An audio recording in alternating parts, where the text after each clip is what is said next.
आज की ताजा खबरों की अपडेट में बात करेंगे देश भर की तमाम बड़ी और काम की खबरों के साथ ही सरकार की ओर से आज लिए गए कुछ महत्वपूर्ण फैसलों जारी किए गए कुछ नए नियमों की।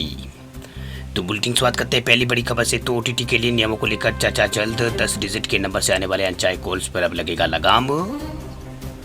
Telecom regulatory authority of India के जो चेयरमैन ट्राई के चेयरमैन अनिल कुमार लाहौटी, उन्होंने कहा है कि ओटीटी सर्विस के लिए नियमों को लेकर जल्द ही खुली चर्चा कराई जाएगी। वहीं उन्होंने कहा है कि अनचाहे कॉल और मैसेज से संबंधित मानकों को सख्त करने के लिए भी परामर्श शुरू किए जाने की योजना है। उन्होंने मुश्किल में फंसे वोडाफोन आइडिया और भारतीय संचार निगम लिमिटेड बीएसएनएल के पुनरुद्धार के लिए भी यहाँ पर उन्होंने कहा है कि भारत के लिए अच्छा संकेत है कि दूरसंचार क्षेत्र में प्रतिस्पर्धा सुनिश्चित होगी और उपभोक्ता एवं उद्योग को इससे फायदा मिलेगा।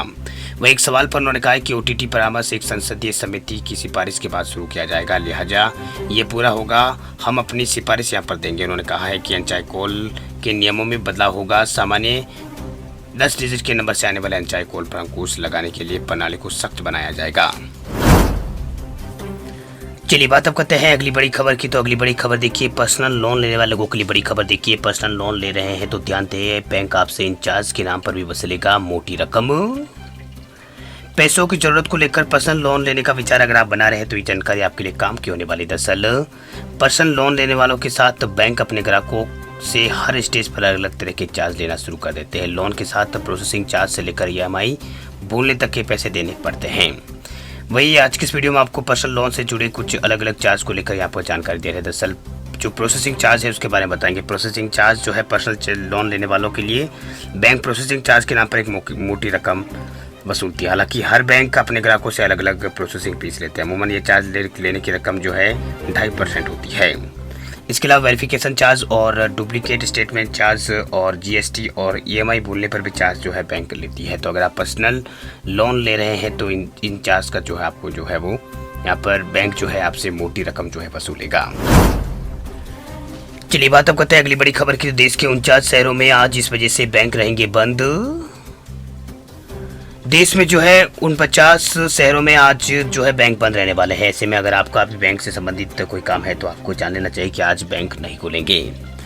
दरअसल आपको वापस लौटना पड़ सकता है। देश में आज कई जगहों पर बैंक बंद रहने वाले हैं। यहाँ हम आपको पूरी जानकारी देने जा रहे हैं जिससे आपको किसी तरह कोई समस्या ना हो। दरअसल आज यानी 20 मई को देश के कई राज्यों में लोकसभा चुनाव 2024 के 5वें चरण का मतदान होने जा रहा है। इसके चलते इन शहरों में बैंक बंद रहने वाले हैं। आरबीआई ने इस बारे में पहले से नोटिफिकेशन जारी किया था। लोकसभा चुनाव के दौरान जिन शहरों में वोटिंग होगी वहां पर बैंक बंद रहेंगे। 5वें चरण में 8 राज्यों और केंद्र शासित प्रदेशों के 49 संसदीय सीटों के लिए वोटिंग की जाएगी। इनमें उत्तर प्रदेश की 14, महाराष्ट्र की 13, पश्चिम बंगाल की 7 और बिहार की 5, ओडिशा की 5 और झारखंड की 3, जम्मू कश्मीर और लद्दाख की 1-1 सीट शामिल है। तो लोकसभा चुनाव को 7 चरणों में कराया जा रहा है। पहले 2 चरणों में यहाँ पर पहले 2 चरणों में 19 अप्रैल 26 अप्रैल वोटिंग हुई थी। उसके बाद 7 मई को और 13 मई को वोटिंग हुई थी। अब 20 मई को आज देश भर में 49 सीटों पर 5वें चरण में मतदान होगा। जिन सीटों पर आज वोट डाले जाएंगे वहां पर बैंक ब्रांच बंद रहने वाले हैं। मई का ये महीना बैंकों की छुट्टियों पर गुजर रहा है। इससे पहले भी इस महीने के दौरान बैंकों की कई छुट्टियां रह चुकी है। इस महीने की शुरुआत से तो ही यहाँ पर छुट्टियों के साथ ही शुरुआत हुई थी। वही 1 मई को महाराष्ट्र में दिवस के कारण श्रमिक दिवस के चलते बैंक बंद रहे थे। 7 मई को तीसरे चरण के मतदान के लिए भी कई शहरों में छुट्टी रही थी।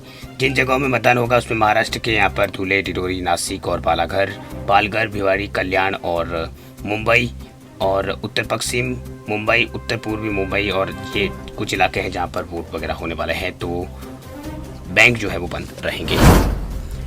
चलिए बात अब करते हैं अगली बड़ी खबर की। तो जून में महंगा हो सकता है आपका मोबाइल पर बात करना। 250 रुपये के रिचार्ज के लिए अब चुकाने होंगे इतने। चुनाव के बाद आपका मोबाइल बिल वो बढ़ सकता है। दरअसल लोकसभा चुनाव के बाद आपका मोबाइल रिचार्ज महंगा हो सकता है। रिपोर्ट्स के मुताबिक लोकसभा चुनाव के नतीजों के बाद टेलीकॉम इंडस्ट्री में मोबाइल प्लान को लेकर अहम बदलाव आ सकते हैं, ऐसा रिपोर्ट में कहा जा रहा है। चुनाव के बाद मोबाइल प्लान 15 से 17% तक महंगे हो सकते हैं। यानी 250 रुपये और आपका रिचार्ज 288 रुपये तक का हो सकता है। वही देश में 19 अप्रैल से 1 जून के बीच 7 चरणों में चुनाव भी होंगे। वही 4 जून को चुनाव नतीजे आ जाएंगे। उसके बाद रिपोर्ट्स के अनुसार कीमतों को बढ़ाने कंपनी वाली है। कंपनियां 4 जून के बाद लोकसभा चुनाव के घोषणा के बाद यहाँ पर चुनाव नतीजों के बाद नतीजों घोषणा के बाद रिचार्ज प्लान महंगा कर सकती है। ये 15 से 17% महंगी वो यहाँ पर रिचार्ज प्लान हो सकती है। या रिचार्ज 15 से 17% शुल्क में बढ़ोतरी हो सकती है। आखिरी बार दिसंबर 2021 में मोबाइल रिचार्ज में 20% तक की बढ़ोतरी वो की गई थी। वही भारत की दूसरी सबसे बड़ी टेलीकॉम कंपनी जो है एयरटेल, वो ARPU का खाका देश में पेश करते हुए ब्रोकरेज नोट में कहा उसने कि भारतीय जो है वो मौजूदा ARPU 208 जो है उसे पहले शायद 2026-27 तक 286 रुपये तक पहुंचाने की संभावना है, यानी उसको पहुंचने की यहाँ पर संभावना है। वह रिपोर्ट में ये भी कहा गया कि उसे उम्मीद है कि भारतीय एयरटेल का कस्टमर बेस सालाना करीब 2% की दर से बढ़ेगा, जबकि इंडस्ट्री में प्रति वर्ष जो है 1% वृद्धि होगी। इसमें यूजर स्पेस में कहा गया कि वोडाफोन आइडिया की बाजार में हिस्सेदारी सितंबर 2018 में 37% से घटकर जो है ये करीब जो है 2023 में 19% के आसपास हो गई, और एयरटेल की हिस्सेदारी 29% से बढ़कर 33 के आसपास हो गई। वही जियो की बाजार में हिस्सेदारी जो है अब 39% जो है हो गई, यानी 39% मार्केट पर जियो का जो है वो कब्जा है, यानी सबसे ज़्यादा ग्राहक जो है जियो के हैं। वीडियो आपको अच्छी लगी तो वीडियो को लाइक करें, दोस्तों के साथ वीडियो को शेयर करें, चैनल पर नए तो चैनल को सब्सक्राइब करके बेल आइकन को दबा दें ताकि रोजाना आपको ऐसी खबरें मिलती रहें।